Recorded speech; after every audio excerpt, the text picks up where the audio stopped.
This episode has been brought to you from the DGMS studios, home of Don't Get Me Started, Lethal and Money Live and Surftown. Found at Spotify, Amazon, Apple Music and wherever you listen to your podcast.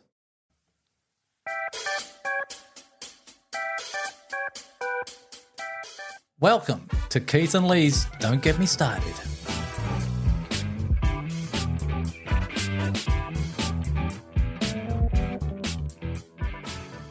Hi, I'm Lee. And I'm Keith.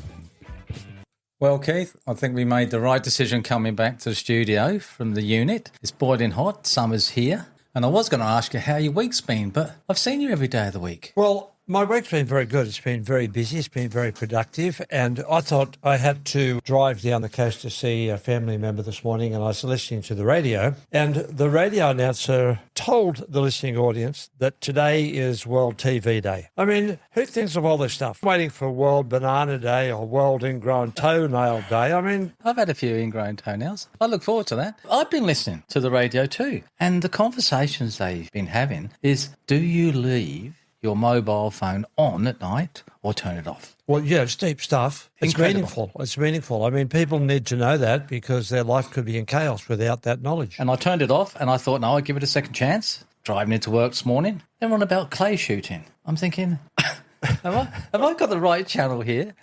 Well, I'm thinking if they employed the right people, that it's supposed to be entertaining the masses. Or are the masses happy with what they're getting and we've just been dumbed down to that horrible level? I think the latter is the right one. I think we're being dumbed down. So we really are the great unwashed. Or are you going to look at me and say, speak for yourself? Well, I've had a shower and I'm looking over. No, you haven't. Yeah, and I'm the Aussie here, right? That's It's the right. end of the week. I'm the only one who has one bath a week. But good on you, mate. You've done well this week. We've spent time together and it's been productive as always. And the beginning of the Ashes, I have to say, we were both excited and then it went to script. England bowled out. I think they were 90-odd for 4.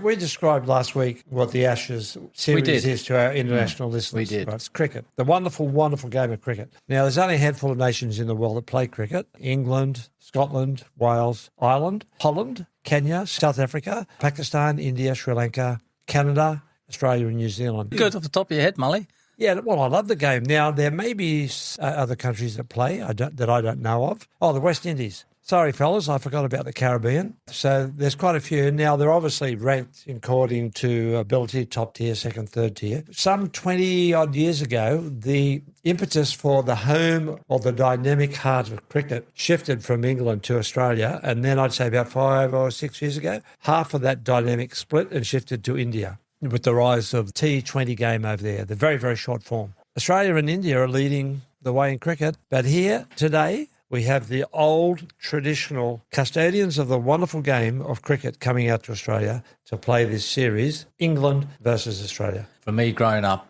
as a child watching the Australians playing the Poms, and I loved it. My father watched it. We just was enthralled by it all and loved the thrill of the chase. We loved the leather on willow, the crack that comes from it, the drive, the clap, the roar, and then he's out, back to the pavilion. Now, just also in danger of repeating myself for our international listeners.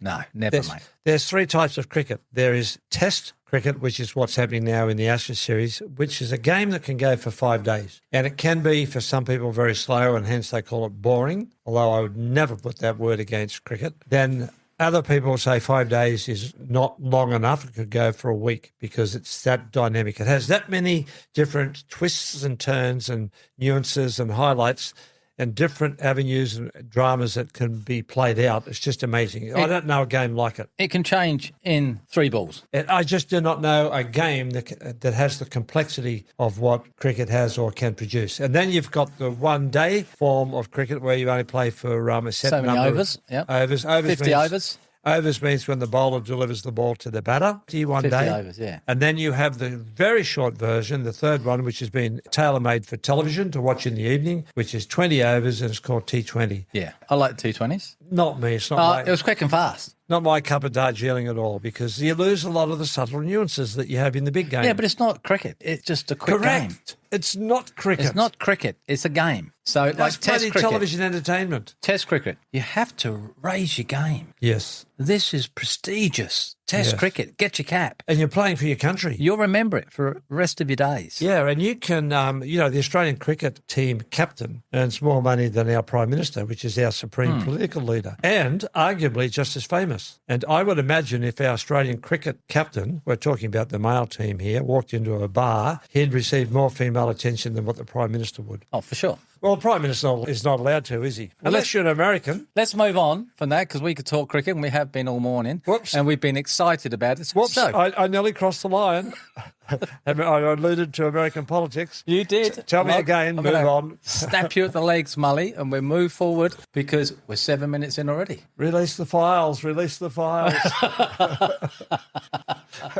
Don't get me started, Mully. There's going to be a revolution on the streets. Come the revolution, brother. We've got a topic this week that we've been thinking about for a while. We weren't sure how to word it or how to present it. And I think you have. I think you finally got a nice sentence to bring it forward of what this topic is this week. Our topic is regrets. And the question that we always, not the question, but we do like to have sub-questions to our topics. And the question I've come up with, is it worthwhile focusing too much on our regrets? Do we spend too much time regretting things that we have done? When you come, or was it me or you? I forget. Anyway, it doesn't matter. But it just pings off in me and it goes off in all different directions. And you probably think this, I don't know, maybe you don't. But I think a regret is a negative emotion of wishing a different decision has been made in the past. And I think that leads you on to dissatisfaction with your present outcome. Now, we were talking about that a few days ago with certain issues in our lives that regret does. I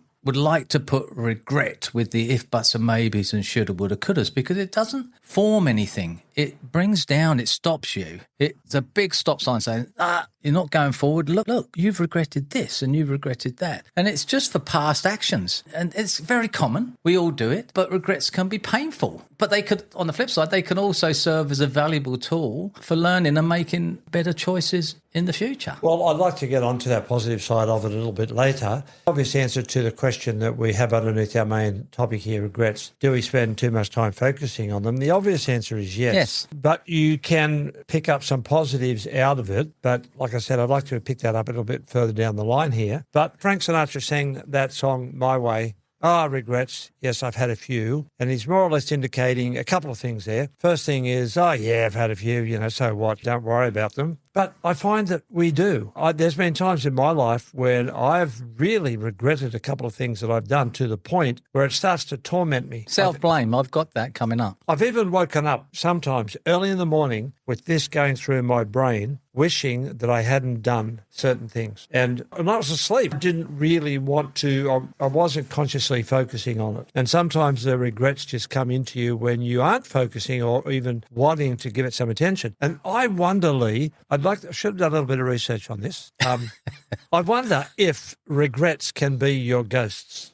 Yes. I wonder if that can be what haunts you. Sort of like the skeletons in the closet. Yeah, and people say, he or she is battling with their demon. I wonder if those of us who don't have demons, Be ghosts. regret. Yeah, I wonder if we have ghosts. I wonder if that's what torments us. I've never looked at it that way, but yeah, I suppose you could. What you were talking about just a minute ago about self-blame. So it's basically holding yourself accountable for your past choices. So you're holding yourself to ransom about a decision that you made in the past. Yes. And you can't move forward because you constantly regret. You dream about it, like you're just saying. You wake up dreaming. It's something that you are regretting for an action that you made in the past. Now, we also spoke about what if you made that choice and it didn't go the way you did. Would you regret not of making that choice?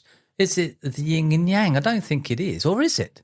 Well, I don't know. Wiser heads than us and perhaps people who do their research before they go onto podcasts can come up with an answer and enlighten us on that. I do know that, I did actually do a little bit of research this time, Lee. Regret is often one of the biggest topics in therapy, that people do focus too much on it. To the point, this is one of the biggest things that people go into therapy for. As much as we can have a regret over certain things that we may have done or not done, I wonder sometimes if the regret really isn't so much that it was a wrong choice, but a very selfish focus that I'm missing out because I could have had a better outcome if I'd chosen that other thing. But this is what I was saying before that, is that say you did and it didn't work out, then you'll go, I regret not doing the choice that you actually made. You can drive yourself stupid thinking about it, what if, buts, should have been or woulda, coulda. But life is to live. When we spoke about it, yes, I thought, what are my regrets that I would go, yeah, if that would have happened. And I can only think of two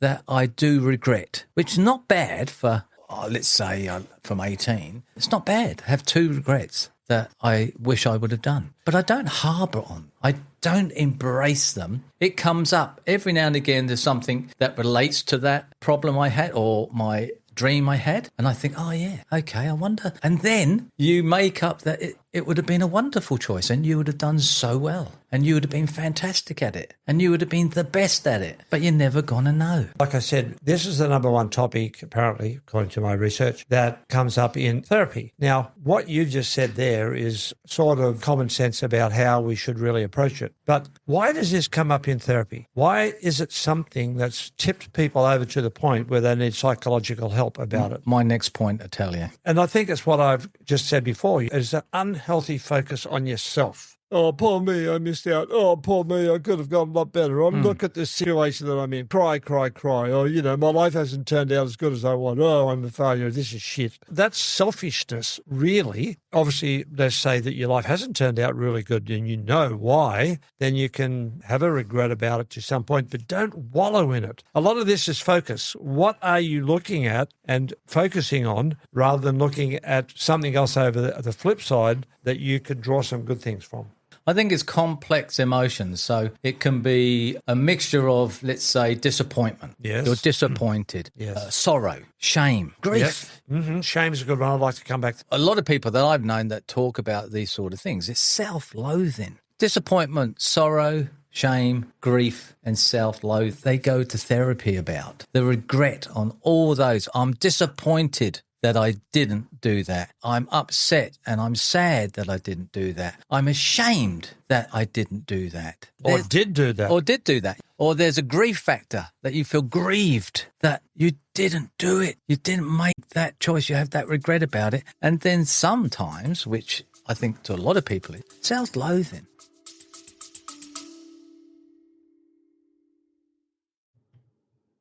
I hope that you're enjoying the podcasts and the content that we're bringing to you each week. I want to take a moment to invite you to support the show.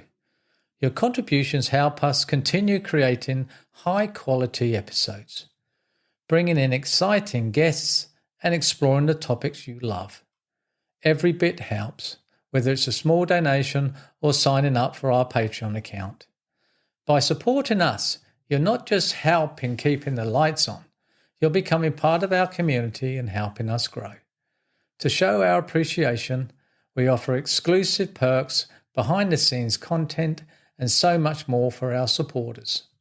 So if you love what we do and you want to see us thrive, please consider signing up at buzzsprout.com/don't get me started. Support the show. Thank you for being part of our journey, and let's keep the conversation going.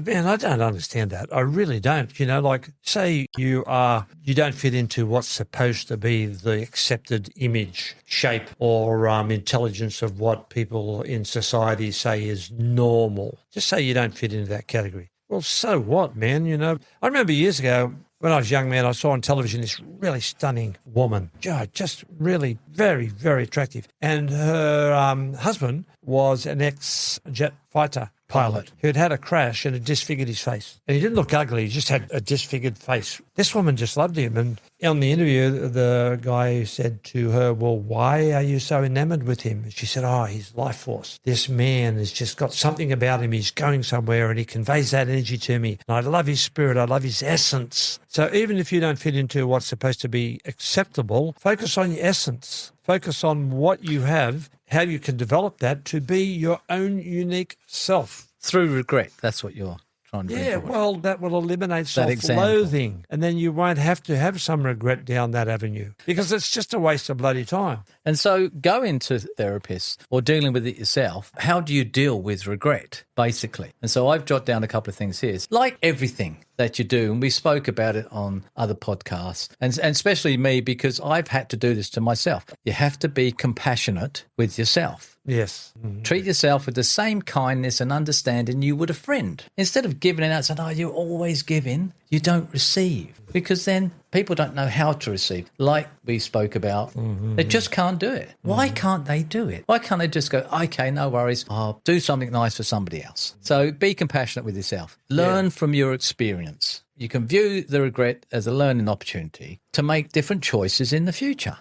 Some psychologists believe that there are no wrong outcomes in the sense that the outcome that you have got because of a choice that you've made that you regret or an action that you did that you regret has brought you to a certain point where you don't really want to be. But that wrong position that you perceive might actually be right in another sense. So it's ongoing. Well, there can be right, wrong outcomes. Where, for example, you go, oh, all right, I made that decision, I've come to this point. Oh, my God, look what I've learned. I wouldn't imagine you could call it wisdom, but you could come into some understanding and some knowledge, because to get to that outcome, you probably, as a result of what you've done or what you've chosen to do, you have taken yourself down an avenue that you would not normally go down. And when you go down that avenue that you would never have chosen for yourself, you're way out of your comfort zone, might be being battered by different environments and circumstances because you're on that path that you didn't choose, that's teaching you something or making you something that you didn't plan to be or take on board yourself. And so you say, oh, hang on a sec, now I have some understanding about this, this, or this because of what I'm seeing as I go down that unchosen avenue. There is, in one sense, right, wrong decisions and outcomes.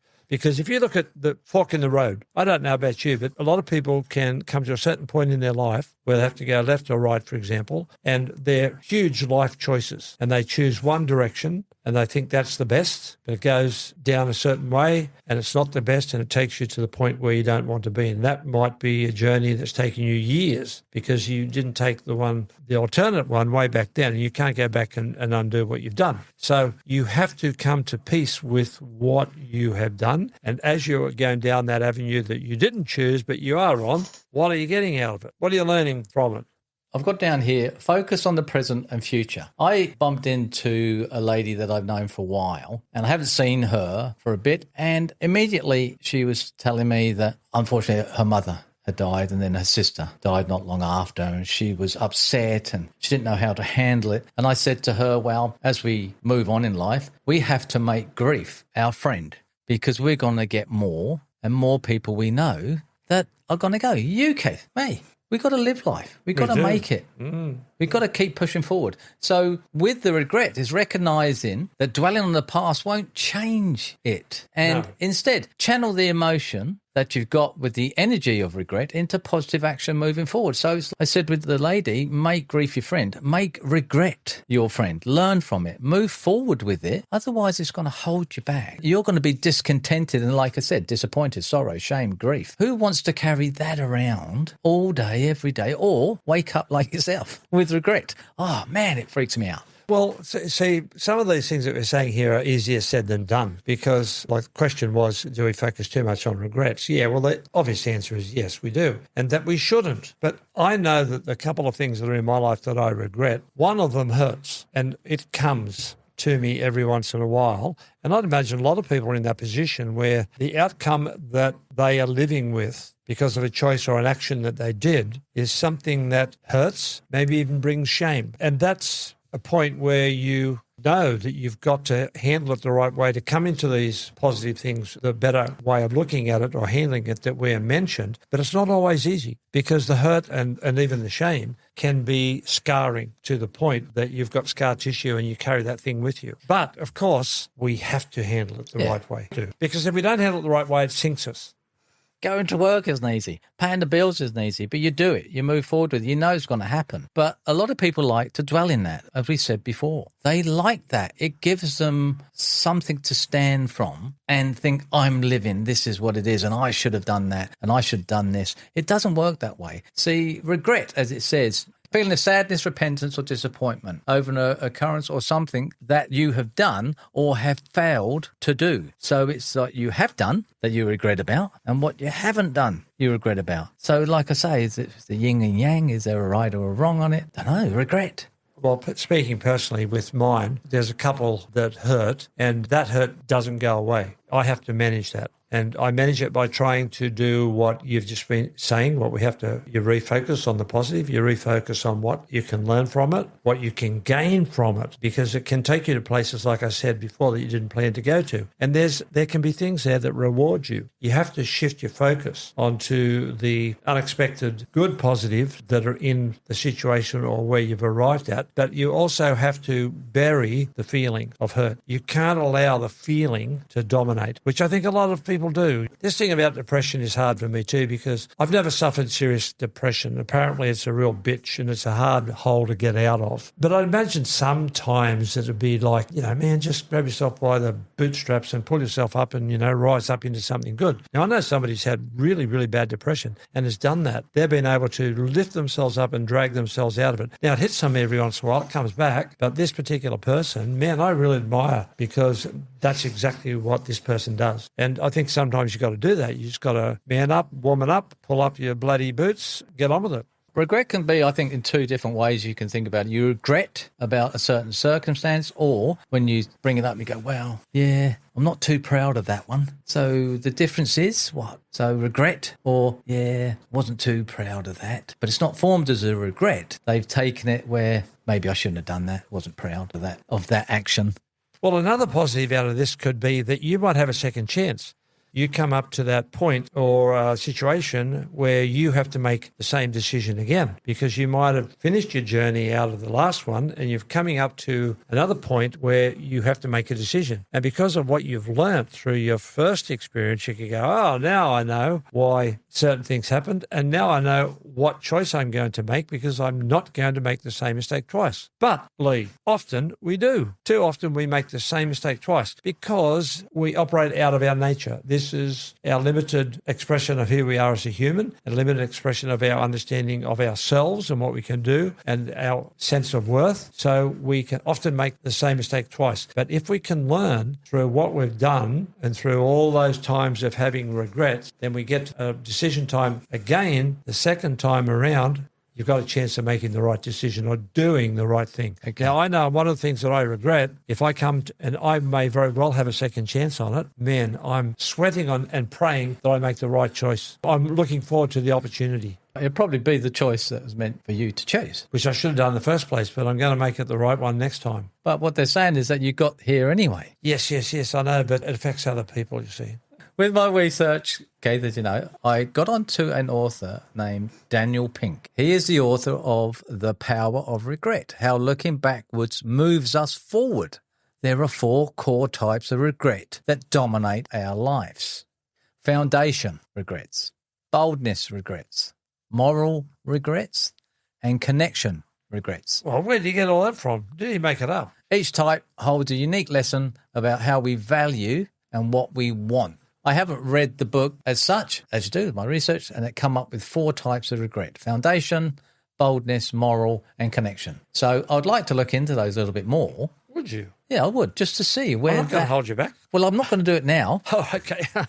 There is so much there. It's like I've said, when you watch these movies and you read these books, and this author or the producer or director has either read about it, lived it, been told about it. This is real life. Regrets is real life. You're going to get it all the time. But for what? Why do you regret that? How has it impacted your life? Well, you're saying it involved others. So that's a whole different ballgame. Yeah, but often regrets are like that. They're not always selfish. They're not always solo or individual. They could be what we've done to other people or have not done. Yeah, but that's you, for though. Other people. Yeah, but I'm sure I'm not just me. I'm sure there's millions of people. But the regret that you had that involves other people, those other people has come through you.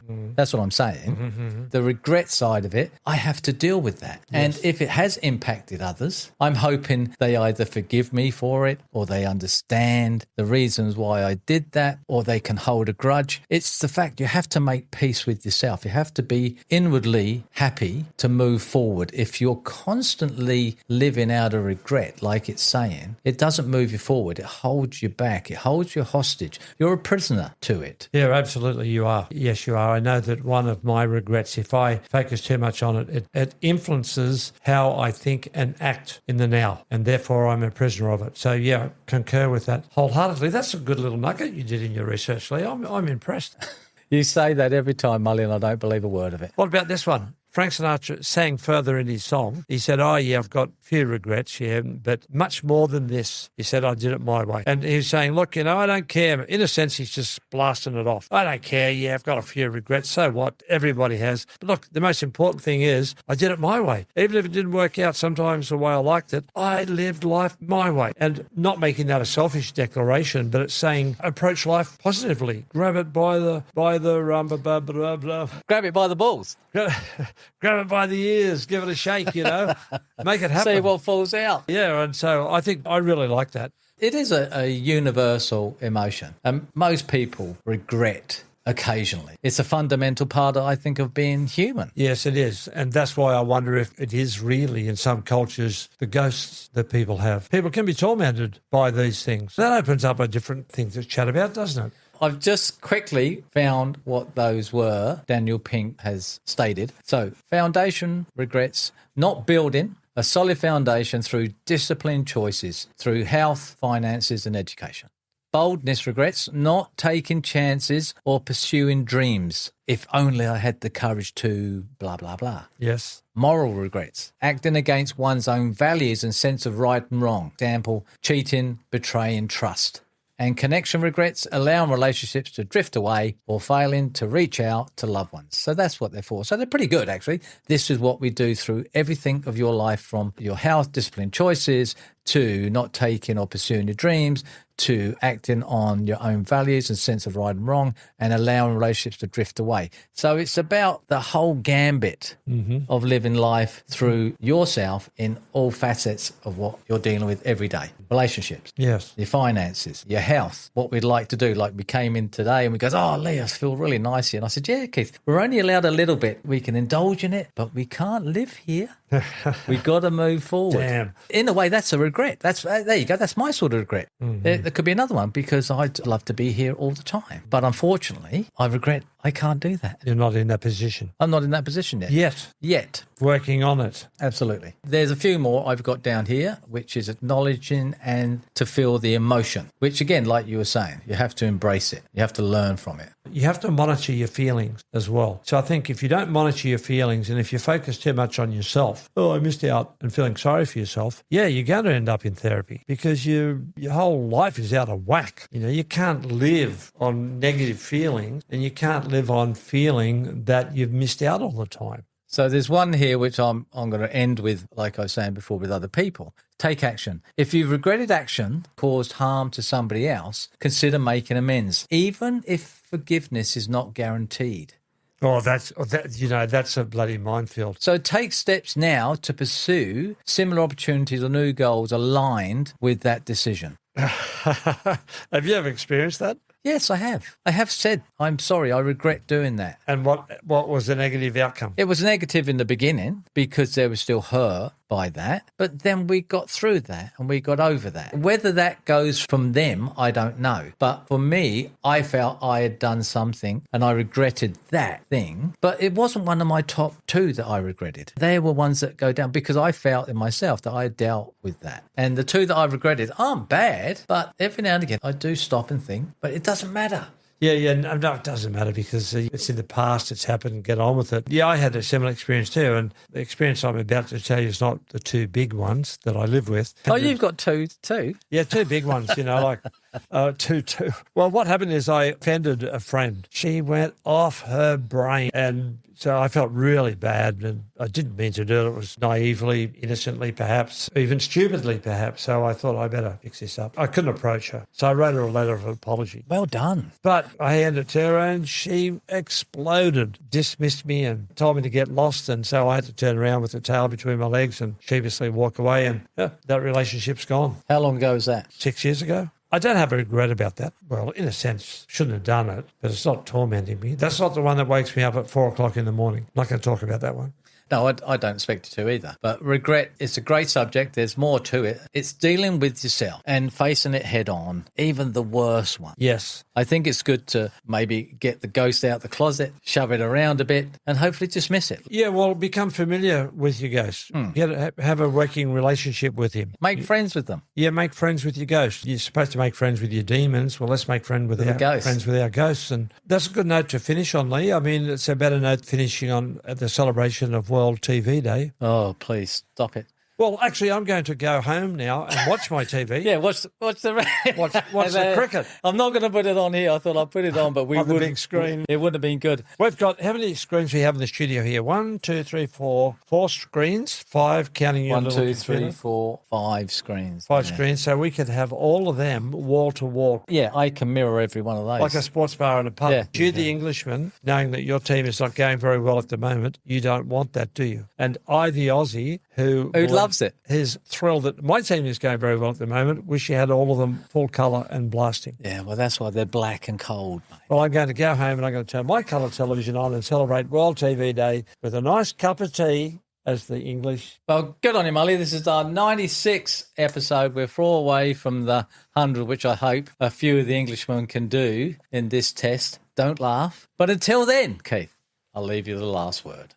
Lee, it's very generous of you to always leave me the last word, even though I batted it back to you a week or so back. The last word is, look, it's just great to see you. Your beaming face over there, the other side of the desk, just thrills me. It rises me up to the occasion. Yeah. And so good to see you, mate. Good on you. And to all our listeners, don't forget that we love you dearly and keep sending all those emails and suggestions in. And until next time, love, share, subscribe, and goodbye. Thanks for listening to this episode of Don't Get Me Started with Keith and Lee.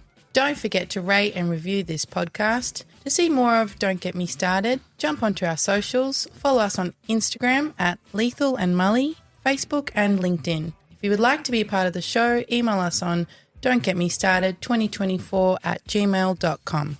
Until next time.